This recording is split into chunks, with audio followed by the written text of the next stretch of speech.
మీకు ఒక కాలం కనిపిస్తుంది కదా, ఈ కాలాలకు సంబంధించిన స్టీల్ చూస్తున్నారు కదా, చూడటానికి మాత్రం చాలా బాగుంది కదా.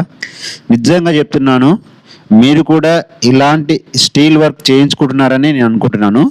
చూడండి ఎంత బాగుందో చూడటానికి. ఎంత బాగా కట్టారో చూడండి. స్పేసింగ్ కానీ, పర్ఫెక్ట్ కానీ, అన్నీ చూడటానికి కానీ అన్ని విధాలుగా బాగుంది కదా. మీరు కూడా ఇలానే వర్కులు చేయించుకుంటున్నారు కదా. చూడండి, నేను మీకు ఒకటే చెప్తున్నాను, ఇలా కానీ మీరు వర్కులు చేసుకుంటే మీ బిల్డింగ్ అనేది లైఫ్ తక్కువ అవుతుంది. అదేంటి సార్ చాలా బాగుంది అంటున్నారు, మళ్ళీ ఇప్పుడు మీరు బిల్డింగ్ లైఫ్ తక్కువ అవుతుంది అంటున్నారు, ఏమైంది సార్ దాంట్లో అని అంటే, ఇక్కడ వచ్చేసి స్టీల్ అనేది టోటల్గా అన్నీ ఒకటే లెవెల్లో ఓవర్లాపింగ్ చేయడం జరిగింది.